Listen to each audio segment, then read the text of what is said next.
There's one thing that you should be doing before you edit any of your photos, and this step in the photo editing process is often overlooked and not generally talked about, but avoiding it could cause a lot of frustration in the photo editing process. My name is Jacob Wagler. I'm an action sports photographer and educator who's passionate about helping brands and individuals level up their media through photography.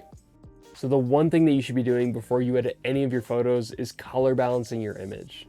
Color balance is when you achieve the natural colors which existed in your original scene when the photo was taken. You'll often know that you have a properly balanced image when you have true blacks and true whites in your image. I'm going to show you how to properly balance your image in a couple minutes, but before we get into that, you're probably asking the question, why in the world do I need to do this before I start editing? Well, there's three main reasons why this is so important. The first reason is you're going to have a true to life representation of what your scene actually looked like. If you're shooting in the niches of product photography, fashion photography, or even sometimes photojournalism, you'll want to make sure that your image looks as true to life as possible. For example, if you're shooting with a clothing brand and they have a black piece of clothing that you're photographing, they don't want that piece of clothing to have a blue hue to it when you send those photos to them. And the same goes for product photography. You want to have a natural look of that product. The second reason is you're going to have the full natural color range that was in your image when you start manipulating colors in the color tab and the color grading tab. So let's say that you want those true natural blacks in your image, but you're noticing that you're getting a bit of a blue hue in those shadows and in those blacks. So without color balancing, you're going to go right to the color tab. You're going to decrease the saturation on those blues.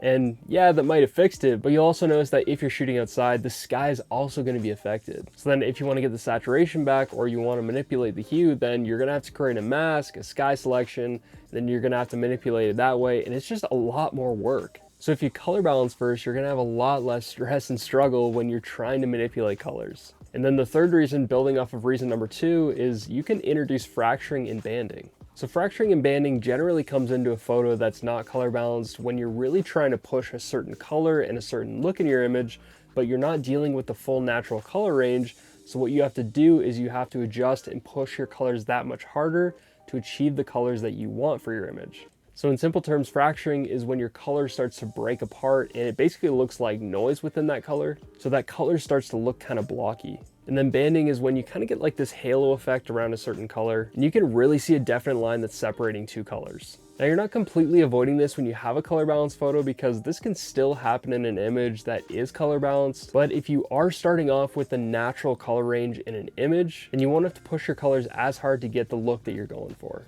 So now that you know why it's important to have a properly color balanced image, let's go into Lightroom and I'll take you through a few different techniques of how I personally color balance my images without a color correction card. Okay, so this image is going to be great for an example because we were in a winter scene and you're starting to get a lot of blue in the lower shadows. So I'll run you through a few different ways that we're going to color balance this image. So under the basics tab, you're going to see this eyedropper tool here. So I'm just going to click on that and I'm just going to go over to a white spot in my image. I'm just going to click there. And what that's going to do is that's going to even out my blacks and my whites. Now what I'm noticing is it is pushing a little bit warmer than what I think. So I can evaluate and say, okay, maybe that's a little bit too warm. I'm personally just looking at the whites here and I'm looking at the blacks. Now it did a pretty good job, but I am noticing that it is looking a little bit warm. So what I'm going to do is just push it a little more left. So say around like 68, 80. And you know, the hardest thing without having a color correction card is that you really are just kind of eyeballing it. But most generally you can kind of tell what is more like that true white or that true black. You know, if you are having a tough time figuring out what's really true black or true white, just push it really far one way, too far the other, and then you'll kind of find like that middle point where you can tell that there is true black and true white. So that's the first way with the eyedropper tool. And then the second way, obviously, just like we did it before, I'm just going to double click on this, reset that. And now I can just drag this temperature slider up. And if I go up to 68, 80, around like the same area here, what you can do to really dial it in is go to a section that you know that there is true blacks and true whites. So this I know was black. And I know that this snow obviously was white.